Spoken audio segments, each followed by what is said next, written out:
La culture française de l'innovation est marquée par le produit et la technologie, et on retrouve d'ailleurs cette caractéristique au niveau des aides publiques, qui donnent la part belle aux produits technologiquement innovants.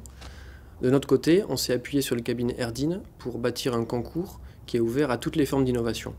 En réalité, ce qui nous intéresse dans le concours Pulsinov, ce n'est pas tant les formes de l'innovation, c'est plutôt le potentiel qu'une innovation recèle, son potentiel de développement économique et son corollaire souhaité, son potentiel de création d'emplois durables.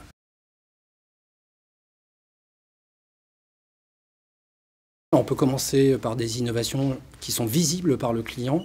On peut prendre notamment, je dirais, toutes les catégories de produits manufacturés qui, avec le temps, se sont banalisés. On peut prendre le cas d'une cabine de douche où quelqu'un aurait l'idée d'intégrer un lecteur MP3 couplé à une commande vocale, et puis également un programmeur qui permet à chaque membre de la famille de programmer son type de douche en termes d'intensité ou de durée.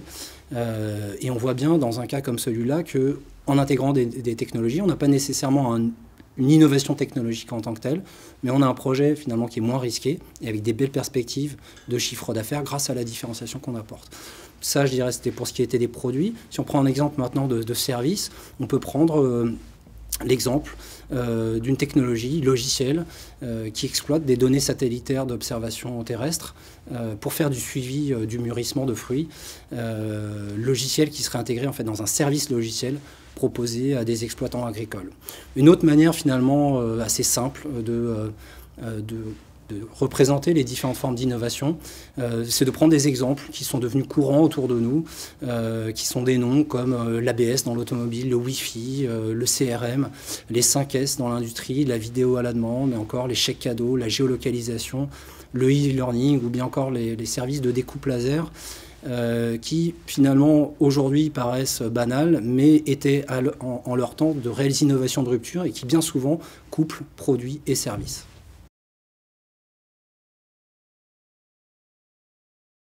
En réalité, toutes les innovations se voient. Et si ce n'est pas le client qui le voit, ce sera en interne, dans l'entreprise, que l'on verra cette innovation. Et on parle à ce moment-là de compétitivité. On peut prendre deux grandes familles d'exemples. Prenons d'abord une entreprise industrielle.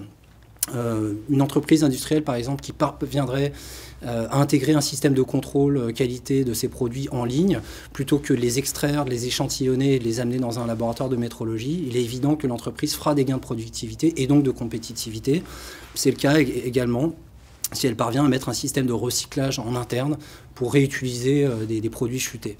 Et puis une autre grande manne d'innovation possible et de gains de compétitivité par l'innovation interne est apportée par toutes les nouvelles technologies.